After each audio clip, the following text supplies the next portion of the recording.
everyone. How you going? You good? Fuck yeah, me too. Wow, this is cool. This feels really cool. This feels special. You don't get to film a special that often, you know, so it is, pardon the pun, it's a special night. So thank you so much for coming down, for being involved. I'm happy to be here. I'm happy to be in Melbourne. Happy to be at Max Watts, like right in the centre of Melbourne.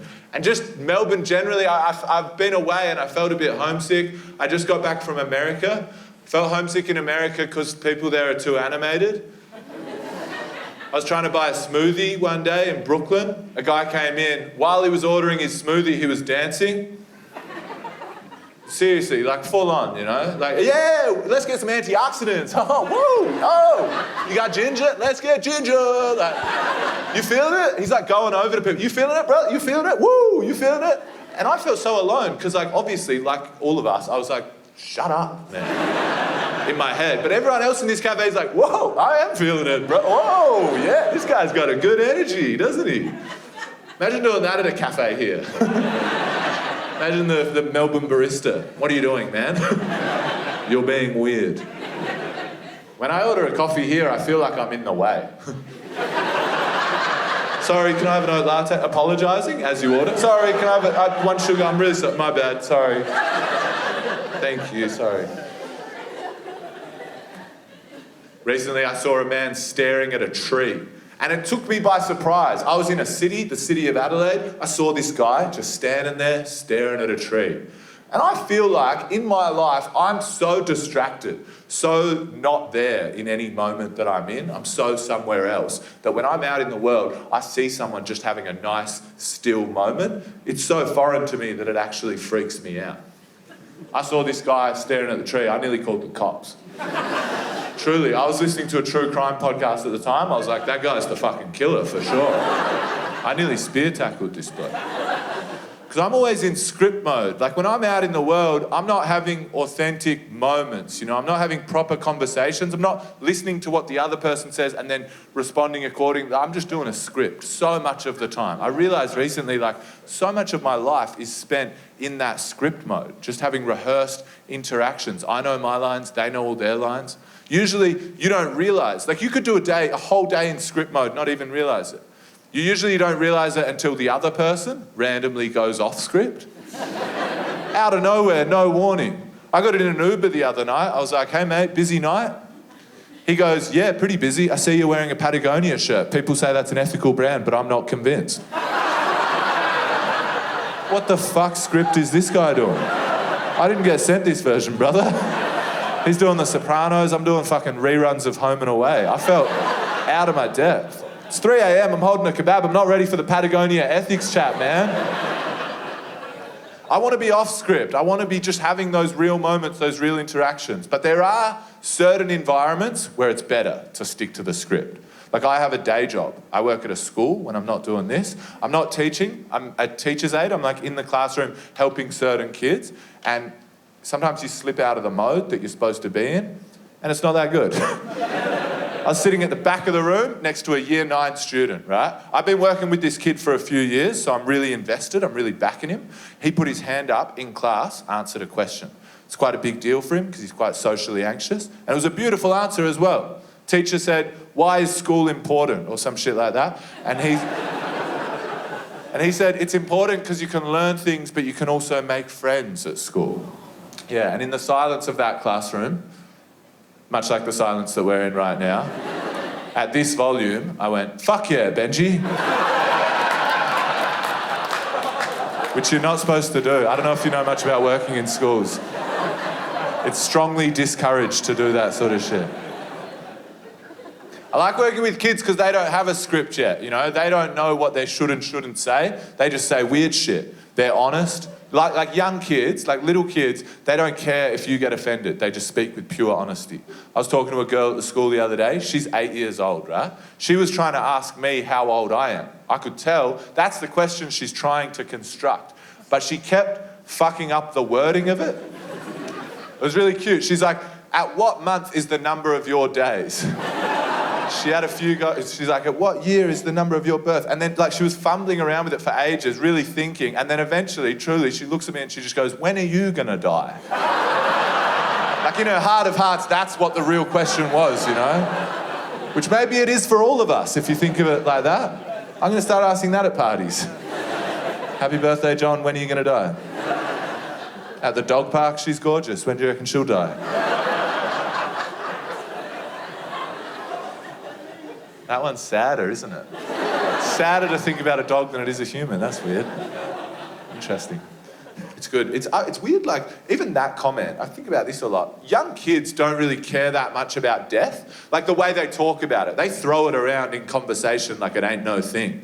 Like, you go to a young kid, why shouldn't we run inside with scissors? Straight away, first answer, because you'll fall over, stab yourself in the gut and die.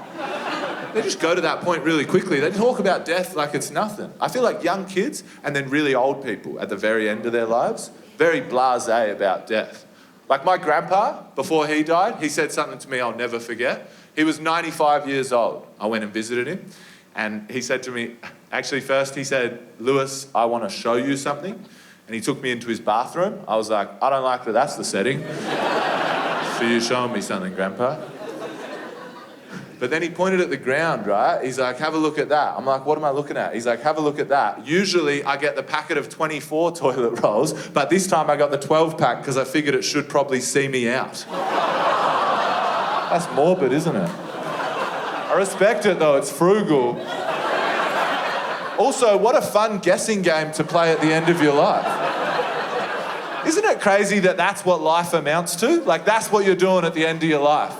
Like, there's so much magic in your life, so much magic in the world. Like, you think about when you're a kid, everything's magic, isn't it? You know, you're growing up, you're like, whoa, so much magic. Is Father Christmas real? You get a bit older, you figure out how to do the swings in the playground without needing an adult to push you. That's magic. You get a bit older, you're a teenager, you try drugs for the first time. That's magic. You get a bit older, you leave school, you get a job, you get a bit tired, you stop seeing the magic as easily. It's a bit, you got to squint to see the magic. You keep working, you get sort of ground out, you're getting more and more tired. Some good things happen, of course.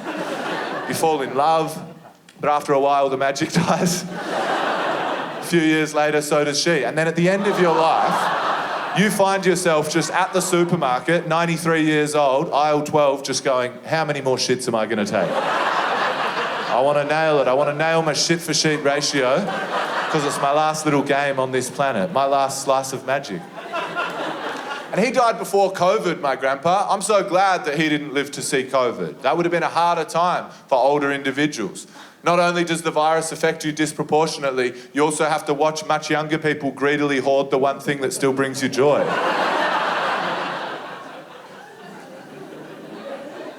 But kids see the magic. That's what I like about working with kids. They don't struggle to see the magic at all. 5-year-old boy came up to me at the school. He held up a leaf. He'd picked up this leaf from the ground. He showed it to me. He said, isn't it funny? 5 years old. He said, isn't it funny? The leaves fall from the tree, but the leaves have a drawing of a tree on them. He showed it to me, and I've never thought about this, but the leaf has like these veins in it, like one vein down the middle, and then veins that shoot off like branches. It looks exactly like what a 5-year-old would draw as a drawing of a tree. And that's on every leaf. Leaves taking selfies. They're like taking, the trees taking selfies, dropping them around in order. This is a crazy, I think this is like one of the sad things about the education system, right? Is that this kid's not doing too well in school.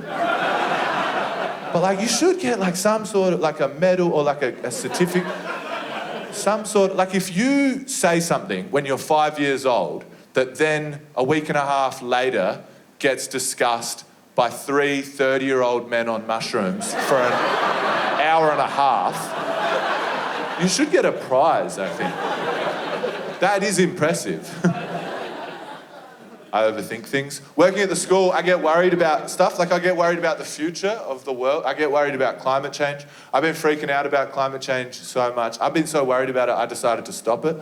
Yeah, I did. I just thought, fuck it. It's gone on long enough. I'll jump in. And I have. I've been doing it. You've probably noticed.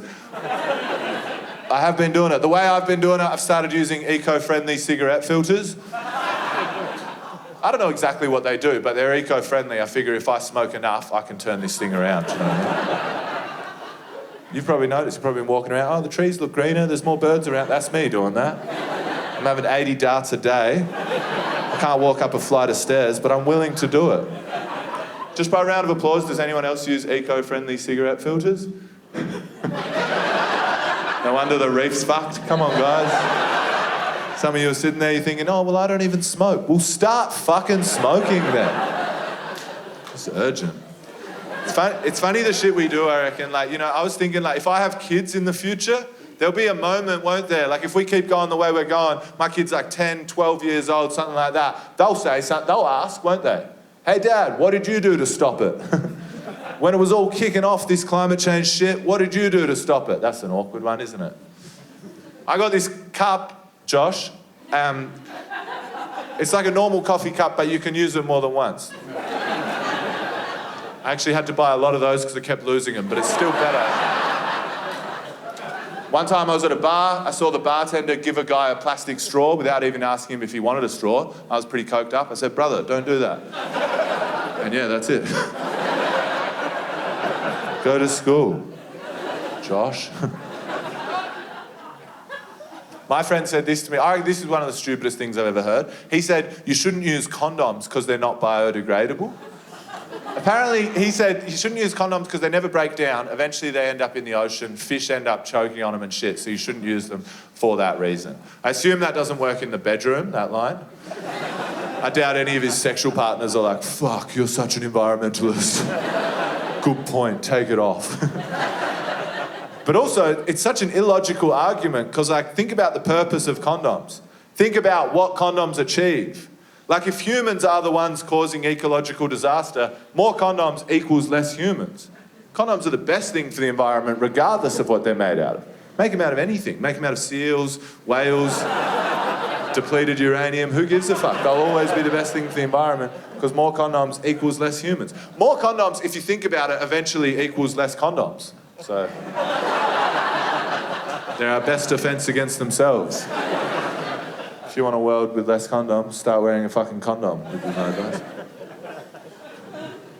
I like that joke, but I don't actually really stand by it. That joke implies that, like, we're all just the problem, right? It does, doesn't it? It's just like humanity, we're the problem, we fucked it up, we're fucking it up. It's not really what I believe. I believe there's like a very small amount of companies, corporations who are fucking it up, and then us as regular people, consumers, I don't think we are to blame. I think we're trying our best to survive.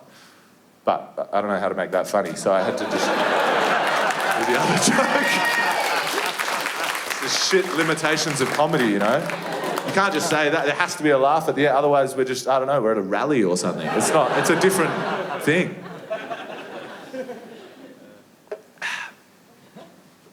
That was a good I'm having an interaction with kids at the school that I work at that I've never had before. It's like a new thing for me. It's because of my, like, what the certain age that I am now, I'm having an experience I've never had before, right? When I say this thing, there'll be people that are older than me who are like, I know exactly what you're talking about. I've had that conversation. There'll be people who are younger than me that are like, oh, I don't know what that feels like. All it is, right? It's just I've never experienced it before. When I talk to kids now, their version of history is shit that happened while I was alive. It's just a weird feeling. It's like, fuck, so now they're fascinated by things I can remember. Not the shit you'd expect that they want to hear about. I had a kid come up to me at work. He said to me, he was like, Lewis, when were you born? Which is a polite way of saying, when are you going to die? I said, 1995. And his eyes lit up. He got like the biggest look of excitement came over his face. He was like, oh. And this is truly what he said. He was like, oh my God. You must remember, you would have been around for, he would have been around for, you would remember the screaming goat.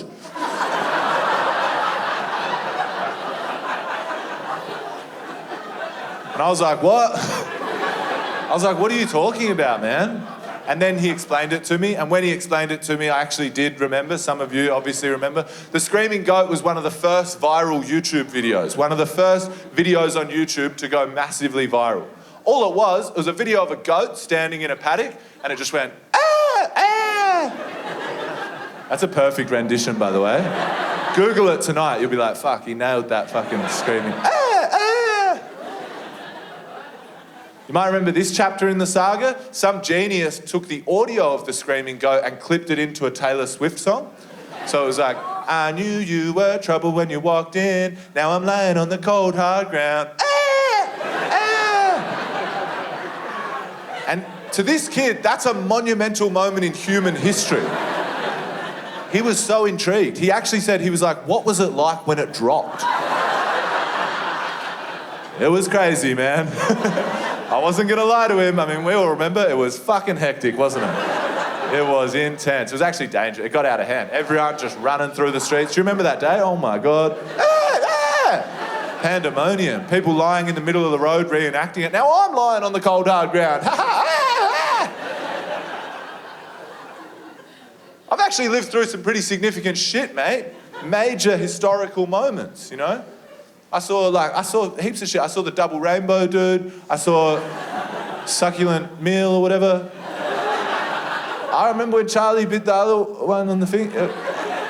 I've seen heaps of shit. Genuinely, though, I actually have, you know? I remember Corey Worthington's party. I remember when Hot Dogs turkey slapped that woman on Big Brother. To me, it feels like just yesterday that guy on A Current Affair was like, rah, rah, rah, rah, rah, rah, rah. That's my screaming goat, man. That guy was barking like a dog on TV before the screaming goat was a glint in the algorithm's eye, brother. I got a bit sad about it. I went home that night. I was like, as if that's what this kid wants to know about. Of all the historical moments that I've been alive for, that's what he's fascinated in. It made me misanthropic. I was like, that's a sad thing. And then I thought to myself, you know what? Maybe I'm not giving it enough credit. Let's check, you know? Maybe it's better than I remember. Maybe I've misremembered it. So I Googled it. It's exactly the same. It's more exactly the same than I thought it could be, the screaming goat. And then I got a bit obsessed. I don't know if you do this sometimes. Like, I got into a bit of a rabbit hole. I wanted to find out who posted it for some reason. I was like, who posted the original screaming goat clip? You know, it went so viral. Who uploaded it? Found out it was a kid in Europe, right? Teenager in Europe. He posted the video. But then I found out it's not even a real video. This blew my mind. This kid, right, he's just mucking around. He took a video that already existed of a goat, right? That was already online. And then he just downloaded it, muted the audio, and then he got one of his mates or something to go, He re-uploaded that, and then everyone in the whole world was like, how funny is this goat? And at the time, all these animal experts, vets and scientists went online and said to everyone, hey everyone, just so you know, that's not a goat making that noise. Goats can't make that noise. It's definitely not a goat. And everyone in the whole world just went, fuck off, it is a goat. We want it to be a goat, so it is a goat. And now we all think of it as a goat. I started thinking, maybe this was a more impactful moment than I gave it credit for. We live in a world now where truth doesn't matter as much as it used to. Reality, facts, these things matter less and less. Politicians lie openly. They don't even pretend like they're not lying. Countries commit war crimes. People are like, that's a war crime. They're like, we didn't do it. But there's footage of you doing it. Yeah, well, we still didn't do it. Maybe the screaming goat was the birth of the post-truth era. That was the moment, as a society, we decided it doesn't matter if it's real, doesn't matter if it's a goat or not, fact or fiction, truth or reality or not, it doesn't matter. That Taylor Swift remix, that's like the anthem of misinformation. This is what I realised. So I went back into school the next day. I went straight up to that kid. I was like, mate, I'm so sorry I laughed at you. You're absolutely right. That was a pivotal cultural moment. And I said to him, I said, fucking well done you for noticing that. And he was like, he's quite young. He was like, oh my God, you just swore. And I was like, no, I didn't.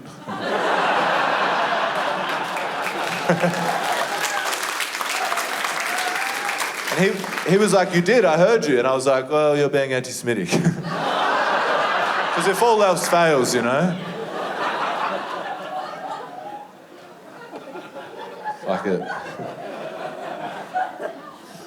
I like talking about the screaming goat. When you mention the screaming goat, you get a reaction. I think the reaction that you get when you first mention it is generally people the same age as me. This is what I've realised. It's like, if you're probably the same age as me, you probably remember the screaming goat clearly. I've got like a few little tests that I can see to see if like an audience is like, if there's people that are the same age as me. This is the main one. I'll do this now, and if you're the same age as me, you'll know what to do. I hope. Shorty's like a melody in my head that I can't keep out. Got me singing that. Thank you so much, guys. Every time I do that, I do have a moment where I'm like, fuck, how much will it suck if no one says anything? So thanks for doing that. I appreciate that. I think that test works because if you sung back just then, you're probably a teenager when that came out, that song. That's when like we hear music the most, I think. And for us, for the people that just sung back just then, that song was huge, but our huge songs are quite unique. Our big songs from our era, right? They lived and they died in the space of 6 weeks. No other generation has this. Our songs, they came out like that song, and they just came out replay, and we just play it all over, like a fucking replay. Play it 6 weeks, we smashed it, best song ever, and then the 6 weeks ended, and they never got played again. Ever. You never walk into a cafe now and hear fucking, if 10 million fireflies lit up the fucking... It's never happened, never will happen. It's just weird. Other generations, they go back, they critique their music, they analyse it. No one's ever going to be on an analytical radio station going, yeah, John, this is where Jason Derulo really found his sound. Jason Derulo. So he says his name at the start of the song, shows a point of real self-reflection present in his art. He's aware of what his name is, John. What you say? A few ways you could interpret it, John. Maybe she didn't hear him. Maybe she didn't like what he said. That's the great thing about Derulo's art. It's ambiguous a lot of the time, mate. My parents, they used to sing to me when I was in the bath. When I was a really little kid, they'd sing the biggest songs from when they were teenagers. They sing like Bob Dylan, like Nina Simone, incredible songwriters. Imagine me, 15 years' time, my kids in the bath. Soldier boy, crank that ho, whammy, crank that whammy, go, whammy. Hey there, Delilah, what's it like in New York City? You're 1,000 miles away.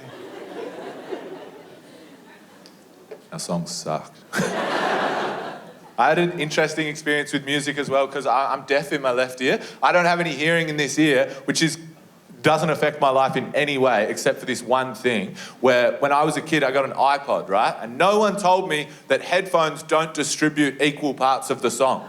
I thought it was the same shit, just 50% volume on either side. But they split it. Different parts come through each. Different instruments, different lyrics sometimes, full different words. I was just walking around listening to my iPod. For the first 10 years of me hearing it, I only heard the high parts in Bohemian Rhapsody. And everyone was always like, yeah, it's the greatest song of all time. I'm like, yeah, but there's a lot of gaps. Like, it's very good in parts. But it's just weird how they just, Galileo, put something after that, brother. I'm just a poor boy, nobody loves me. I never even knew that he was from a poor family. Ask your family for some cash, Fred.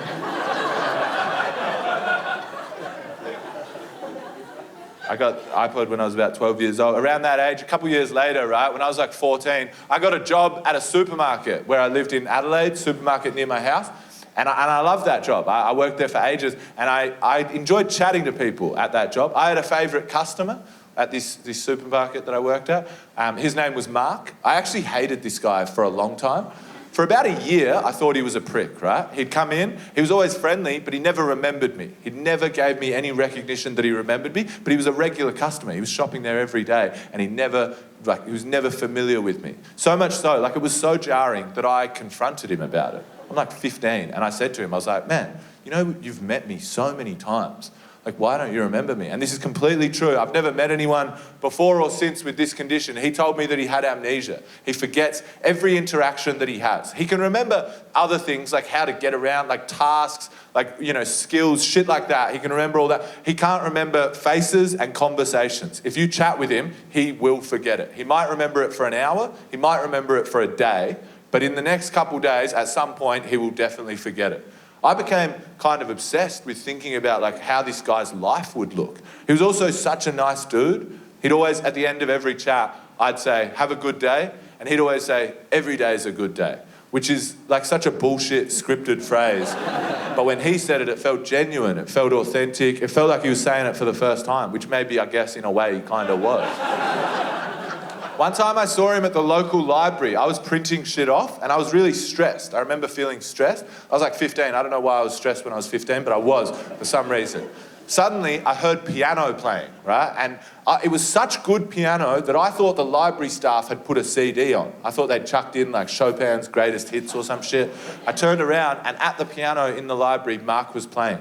Beautiful. His fingers are like flowing over the keys, like just effortless and incredible, like masterful piano. And I sat there and I watched him for 20 minutes. And in that 20 minutes, that's the only place where I was for that 20 minutes. I was just there with him, that piano. I stopped feeling stressed, stopped worrying about whatever I was worrying about, and my whole mood changed. He got up and he left, and I wanted to say something to him. But I just wanted to like thank him for like changing my mood, I guess. But I don't know, it was too off script, too weird, so I didn't do it. And he walked out of there and no one said anything to him. He just walked out on his own, not knowing that he'd affected anyone's life at all. I always thought, I'll get another chance. I wasn't working at the supermarket anymore, but Adelaide's not that big. I thought I'll bump into him one day and I'll tell him about that day and I'll say thank you. And I never did. I just never bumped into him. I never got that chance. Till earlier this year, I was in Adelaide doing a version of this show at the Adelaide Fringe. And one day I was walking around my old neighbourhood where I grew up and I saw a guy staring at a tree. And yeah, I nearly called the cops. I was like, listening to a true crime podcast at the time, I was like, that guy's the fucking killer for sure. Wait, that's Mark. I recognised him and I was like, holy shit, I'm going to do it. Like, I'm going to walk over and say something to this guy. And I did. I walked over, I said hello, I mentioned the tree, we talked about the tree. I picked up a leaf, I said, have you ever noticed that the leaves have drawings of trees on them? He said, that's a crazy observation, that's incredible. I said, yeah, that's one of mine, I thought of that. And then I told him about the library thing and he looked happy, but then he kind of looked embarrassed. He looked almost panicked and he had this backpack on. He was like, I'm really sorry. He got his backpack down. He was like, can you please just stay there for a second? And he unzipped his backpack. He pulled out this big notebook. He starts writing in the notebook. He's like quite panicked. He's like, I'm sorry, I know this is really weird. Just please stay there for a second. And at that stage, I told him that I knew him. I was like, Mark, I've met you heaps of times. I know all about the memory thing, but I don't know about this notebook. What's the deal with this notebook? And he said, whenever he has a meaningful interaction, he writes it down. And then at night, he reads all of those to himself before he goes to sleep so that he knows he's having a life with connections in it. And yes, it's beautiful, right? We hugged in the street. I got real emotional. We chatted for a bit longer. And then we eventually went our separate ways. And I was touched by that. And then I thought to myself, fuck, that's the first time he's ever got the notebook out for me. I don't want to be petty, like, I'm not offended, but it's pretty crazy. Like, I've probably chatted to this guy over 100 times, I reckon. And every single chat, he's just gone, I don't need to remember that, that's fine. What a review. But that's what I want to have. I want to have notebook-worthy interactions. And it's hard to do. It's hard to talk to people on the street. You're the weird person if you do that. There's less reasons to do it. Everyone's vaping. You can't ask for a lighter. Everyone's on Google Maps. You can't ask for directions. We're all on Google Maps. Google Maps is becoming more optimized. I've been thinking about this. It's freaking me out how good Google Maps is getting. It's streamlined. Because Google knows everything about us. It knows our patterns. It knows where we go, who we hang out with, what we search and say online, how long we hang out with our friends for. Google knows everything. Google knows our dreams, our drives, our passions. Google knows our fears, our insecurity. I reckon Google knows our trauma by this stage. And I reckon it's only a matter of time till they start putting that shit into Google Maps. Do you know what I mean? Really optimise your journey. Turn left to avoid the IKEA you had a panic attack in 4 years ago. You are now on the least triggering route. Cool, wasn't it? At the roundabout, reflect on why you struggle to hold down a long-term relationship. At the intersection, turn left or right. Make a decision. Commit to the decision. Don't be afraid of commitment. You're like, yeah, but where's Bunnings? Google Maps will become our therapist. I'm trying to buy a chair off Facebook Marketplace in Dandenong. Google Maps is making me restructure thought patterns that I've had since I was a fucking kid. You pull up at the lights. You're afraid of conflict, Lewis. You need to get better at dealing with small moments of conflict. Don't be scared of them. Beep the car in front of you. But we're all on Google Maps, so it's talking to the car in front. You need to work on your rage, Darren. If the car behind you beeps, which I think it will, try not to bash the shit out of it. It should know it should know enough. It should be preempting shit by this stage. I would actually like that. Like sometimes if I do comedy, if I have a bad set, it's pretty like regular pattern. I'll go to McDonald's, I eat McDonald's, right? But I'll be driving home and that won't be the plan. And Google Maps is directing me. I'll go in there. Please proceed to the route. You heard what happened tonight, Google. You're listening to us. This is the fucking route now. Do you know what I mean? I shouldn't even have to pay. It should already be direct debited from my Google account. I should be able to just pull up to the window, not even make eye contact, grab my meal, drive into the car park, eat while I cry, while you say something like, don't worry, this is just a small detour on your road to happiness. That's where we're heading and I can't wait. I pulled into my Macca's drive-through the other night after a comedy show. My Macca's, my local McDonald's, is next door to a brothel. This is just a weird fact about my McDonald's. Some of you might know it, it's in Melbourne. It's just a weird combination of buildings to be right next to each other. Because like, if I go to Macca's, right, I get my Macca's, I drive into the car park, I stay in the car park, I eat in the car park. I like to keep it within the walls, do you know what I mean? I don't like to bring my Macca's back out into the everyday world. I like to keep the shame in that sort of area. Keep it in-house. But it's just weird at my McDonald's because if you do that, you are doing that, but you are also just sitting outside a brothel in your car. Both those things are true at the same time. So you feel self-conscious, obviously. But it's interesting in 2024 because sex work's becoming less demonised in society over time. Gradually it's becoming, and it's probably good, it probably means sex workers are more safe, but it's becoming less taboo to be a sex worker, to see a sex worker. And at the same time, McDonald's is probably getting more scrutinised over time. People are aware they're a dodgy corporation. It's almost reaching a tipping point, do you know what I mean? I reckon on the graph, they've almost crossed. I reckon it's become more shameful. If I bump into someone I know in that scenario, I'm going to drop the burger and be like, don't worry, I'm paying for sex. I'm not getting a happy meal, I'm getting a happy ending, I swear to God. But I pulled into the drive-through the other night and I was tired. I ordered a quarter pounder and pulled up to the window. As I pull up to the window, right, this teenage kid behind the window, he leans out, this, no exaggeration, with this level of enthusiasm, he goes, wow, you're the third car in a row to order a quarter pounder. Which is just like, what do you say to that? Am I sick? Nice. I love that he's that G'd up by 3 quarter pounders. Really shows how boring his job is to be that excited by 3, not 11 in a row, 3. 3's a pretty small number, isn't it? It's the third smallest number. 3's the smallest pattern there can be. Like 1's 1, 2's 2, 3's a pattern. As soon as it became a pattern, he was like, can you believe this?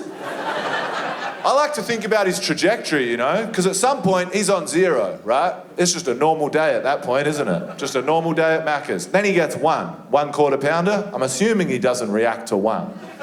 That'd be quite weird. So he gets 1, no reaction. 2 must be something, right? 2 must be, but you can't give much for 2. It's just 2, do you know what I mean? It can't be that animated. It's got, I reckon max that he would give away for 2 as like a reaction, he'd go, 2 in a row.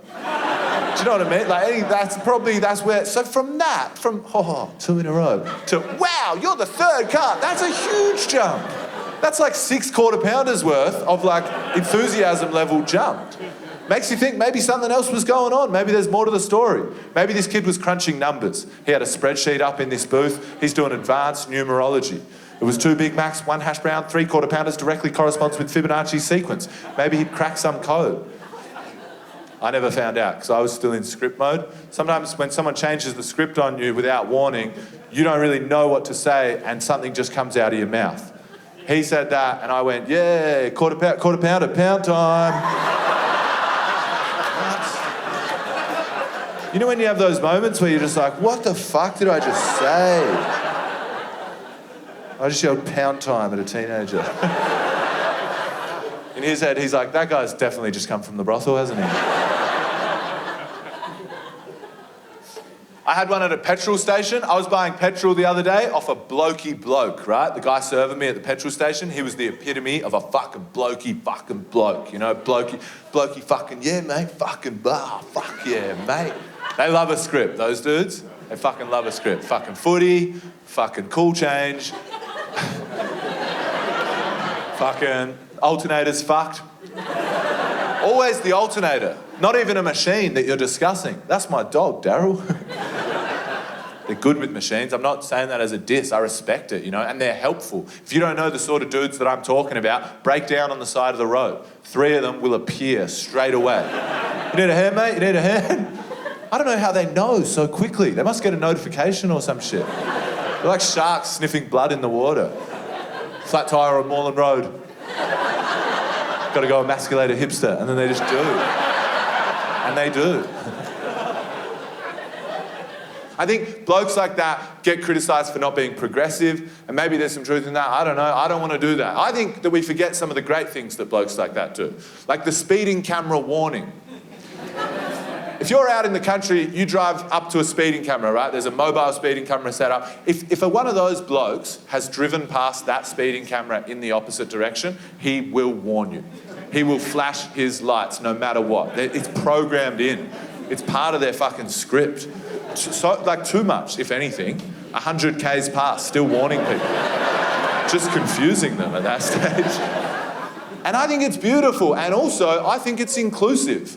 Like, you don't know who's in that car that you're warning. Could be anyone. Any gender, sexuality, different racial background to you, different politics, and you put all that aside because fuck the cops. And I think that's so beautiful.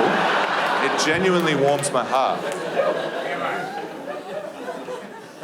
He was one of these guys, right? And I paid for my petrol, and that was all sweet. And then I went to leave. As I'm walking out, he yells out, right? He goes, sorry, I grabbed a drink as I was about to leave and went back over to the counter. So I've returned. And as I returned to him, as I walked back over, he goes, "Oh, back again," right? Which is fun, but it's in the script. We've all heard it before. I bought the drink and then I went to leave again. This time I saw a pair of sunnies. I was like, I want them. So I grabbed them, went back over to him. And this time, when I returned, he goes, "Oh, you just can't get enough, eh?" Which again, it's like fun or quirky or whatever, but it's in the script. And I tried to just hit back something similar. You know when you do that? Just, oh yeah, I'll get on his level. This was my joke, this was my one. I went, yeah, brother, just so lonely. Any excuse for interactions. Did not land. Cannot express how much it didn't land. The rest of the interaction took place in silence. And then as I turned to leave, he said to me, "Good luck." So I feel like that gives you an idea.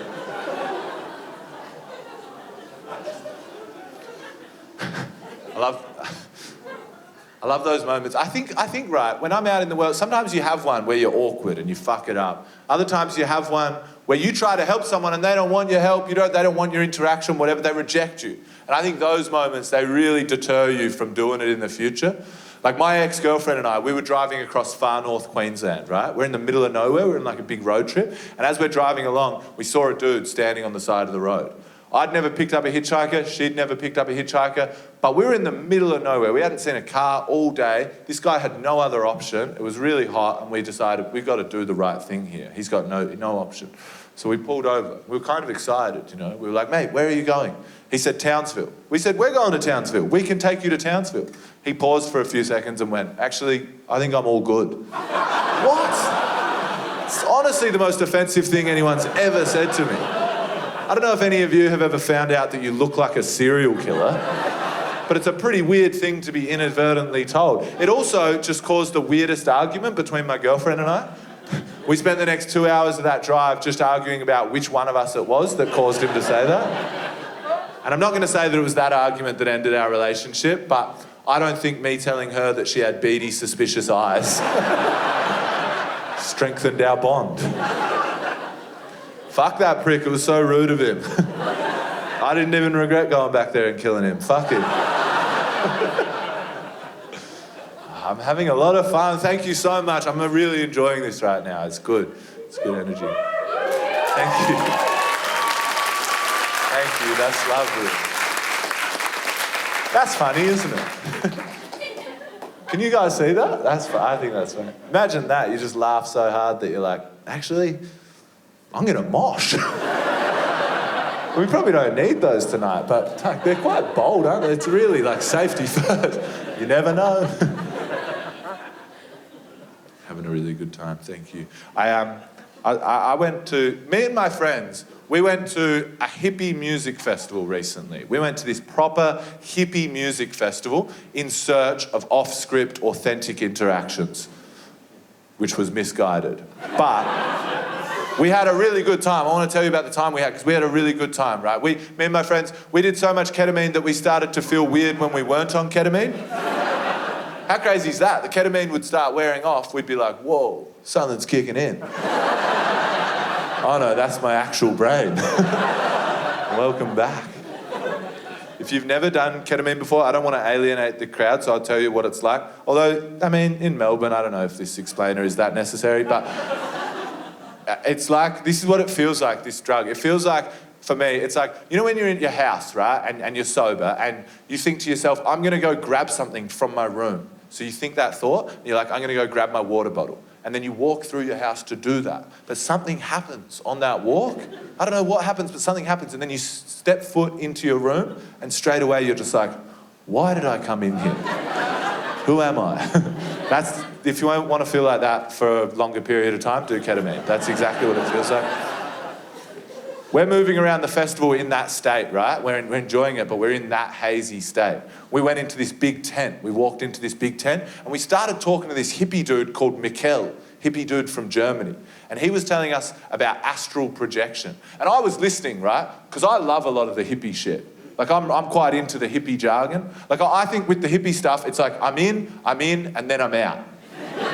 Do you know what I mean? It's like the trees are talking to each other. I like that. That's cool. We need more love in the world. I agree, 100%. That's why you should buy my crystal for $60. That one feels different to the other two, doesn't it? Distinctly. But I'm listening, I'm into it, and this guy's got the floor, Mikkel. He's talking to us all about astral projection. He's excited, telling us about it. I'd never heard of it before. Some people might have heard of it before. This is what he described it. He's like, there's this other realm, right? And you can enter this realm. You can leave your body, float up into this world, and look down on your own body and move around, right? Apparently anyone can do this, he said. Anyone. If you just like meditate in the right way, lucid dreaming, or take exactly the right amount of ketamine, anyone can enter that plane. And he said he'd been there, and when he was there, right, he met a spirit. And he'd read online on Reddit, which is really reliable, that if you meet a spirit in the astral projection world, this is true apparently, if you bump into a spirit up there, if you ask them for something 3 times, that thing will come true in the material world, 100%. Maybe that's why the guy at Macca's was so pumped about 3/4 pounders. He just found out he's a spirit in the astral projection world. I'd be excited too. Mikkel didn't have any money. He was broke at the time when he went in. He didn't have any money. So he met this spirit and he asked them 3 times, can I have financial security? And at this point in telling us the story, he paused for dramatic effect. And then he said, and guess what? 6 months later, I was rich. And we were like, whoa, how? How did you make that money? And he was like, drug dealing. And it was at that point that I remembered why we'd started talking to this guy in the first place. That's why we came in this tent. Can we have some ketamine? Can we have some ketamine? Can we have some ketamine?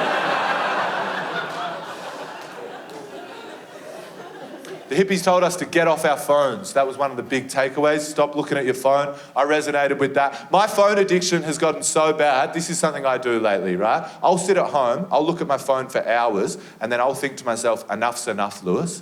I'll put my phone down and watch a movie. It's just weird, isn't it? Like, the movie has become the wellness retreat. Have you noticed that? That's like the meditative act. The other day, I watched Terminator 2 start to finish without looking at my phone. I felt like I'd read Ulysses. I was genuinely proud. But when I was a kid, the movies were the thing that were rotting our brain. Everyone was like, put that movie down, go read a book. I wonder if before that, people said the same shit about books. Written language first comes about. Put that parchment down, Greg. You're always staring at that scribble on that parchment. Look, we're doing a dance circle. Watch the dance circle. Remember the good old days you used to focus on the dance circle? Before that, people said the same shit about dance circles. We're always looking at these dance circles. Why? We just can't take our eyes off these dance. Remember the good old days? The simple times? We used to just stare at the fire. Before that, people said the same shit about fires. You're rotting your brain with that fire, Gracie. You've been staring at it for 6 hours. It's too much fire time. Before that, what were we looking at then? We're just looking at the tree. The only thing we had back then was the trees. Just us, before that, just staring at trees. And we've become so far detached from that that the only person still doing that can't remember what they fucking look like. And I think that says a lot. Can't decide what to watch, can't decide what movie to watch, can't focus on the movie either. That's because of my phone. I have to watch every movie with captions now because my attention span's so bad. The captions wreck the movie. I'm watching a couple break up. Matthew McConaughey and this woman, they're like breaking up, right? And she's like, if you walk out that door, we're done. And I'm thinking, he's not gonna go. Caption says door opens. Fuck. What the fuck? And I can't decide on anything. Like, I feel like people who are older than me, my parents' generation, they just made decisions, didn't they? They weren't crippled by, there's a phrase for it. We've got a phrase, decision fatigue. Decision fatigue, we can't even decide. My parents' generation, they just fucking married the first person they met. I'm envious of that. You ask my parents why they got married, they don't even fucking understand the question. They're like, we both worked at a pub. What? Can't decide. I can't decide between nachos, India. I can't decide what I want to eat. I was sitting at home, I ordered Uber Eats, right? And it took me so long. It took me an hour to decide. And by that stage, I was starving. So I placed the order, and now I'm just thinking about the Uber Eats. I'm at home, I'm on the couch with my partner, we're watching a movie, but I'm not watching the movie. Captions are on, but I'm still not focusing. I'm thinking, where is that food? This is a true story. After about an hour, we heard all this commotion from outside, banging and crashing and yelling.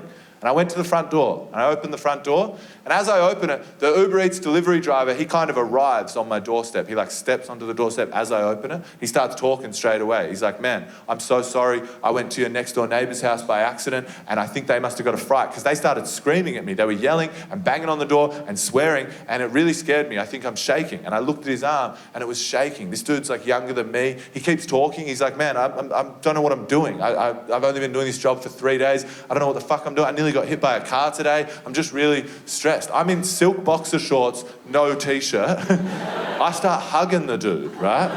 But then my girlfriend comes down the corridor, but she hasn't heard any of that. So she just sees me hugging this dude. She's like, is this part of what you ordered? But then he explains it to her, and straight away she went off script. She was like, you got to come inside for a cup of tea. And I felt weird about that. I know I shouldn't, but I did. I was like happy to give up the emotional support on the doorstep. Crossing the threshold felt like too much of a commitment. What if it's awkward? What if I say something embarrassing? What if he rejects us? Last time I tried to pick up a hitchhiker, it didn't go that well. I had my walls up. But she insisted, and then he came in, and he walked in, and his name was Dimitra. We sat down, we all had a cup of tea together. I could feel in the beginning I was still in script mode. He said that he was from Sri Lanka. I asked him if he liked cricket, which is classic white Aussie male script bullshit. He was like, no, I don't like cricket. And then I remember, I was like, fuck, neither do I, man. I don't know why I asked. And then the three of us all bonded over how much we all hate cricket. We started workshopping a way that cricket could be a more exciting game. We decided that every cricket team, every nationality should be able to release one native animal onto the field to fuck with the batters while they're trying to bat. We figured it all out. Australia could have a crocodile, India would have a tiger. We realised England don't really have any big apex predators. They've sort of wiped them all out. We thought they could have a coloniser. That was Dimitra's idea. Just some prick with a fucking bayonet and a compass, some nerd. There was one awkward moment. Sometimes when you go off script, there's awkward shit. This was the only awkward moment of the thing, right? At one stage, Dimitra, he said, he was telling us about what he used to do for work back in Sri Lanka. He worked in data protection, and he used to catch scammers, he was telling us. And while he's telling us about that, randomly out of nowhere, he goes, yeah, scammers, they're all bloody Indians. Which is awkward, because me and my girlfriend, we're white, you know? And I just don't really reckon it's our place to be like, hey man, go easy on the Indian community. To a Sri Lankan dude. But also, obviously, you can't be like, yeah, fuck the Indians, huh? So you just sort of have to be like, don't know. I don't know, man, not sure. Just paralysed. That was the only awkward moment. Other than that, it was like a beautiful interaction. We were laughing, we were joking, we were having fun. After half an hour, he got up and he went to leave. On his way out, we all hugged, we exchanged numbers. He said, thanks so much, I didn't realise how much I needed that. And I felt like saying, I didn't realise how much I needed that. I didn't realise how much I needed an authentic, off-script interaction with a stranger. And after he left, I said that. I said, I've got to be better at connecting with people in this world. This guy brought me food. He was having a breakdown. I didn't want to let him in for a cup of tea. That's not right. Back in the day, when we were staring at trees, if someone brought food to your tribe, you'd hail them like a god. This guy's bringing me my sustenance, and I didn't even want to give him a cup of tea. I've got to be better at connecting with people. But after I said all that, I opened my food, and it was cold by then. So I gave him 0 stars, obviously. If I ever meet an Indian person and they go, oh, you know, bloody Sri Lankans, I'm going to go, yeah, fuck the Sri Lankans, man. And we gave him 5 stars. I've never left a written review for anything, but we wrote a review. We were like, he's an amazing, beautiful person, like way too far. People are going to read it and be like, I just wanted a burger. This sounds intense. It might seem like an insignificant story to end a show on, but when that happened that night, I remember thinking to myself, if I had amnesia, that's the sort of shit I would write about in my notebook. And I hope that the hour that we've spent together in this room has been somewhat worthy of your metaphorical notebooks. Maybe just in the back, in a margin, lead pencils so that you can rub it out, go over it with something better if you need to. It's been such a joy talking to you, Melbourne. Thank you so much.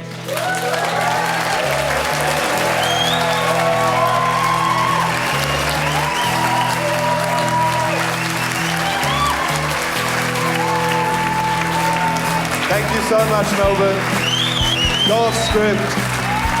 Stare at a tree. Free Palestine. Thank you. Have a good night.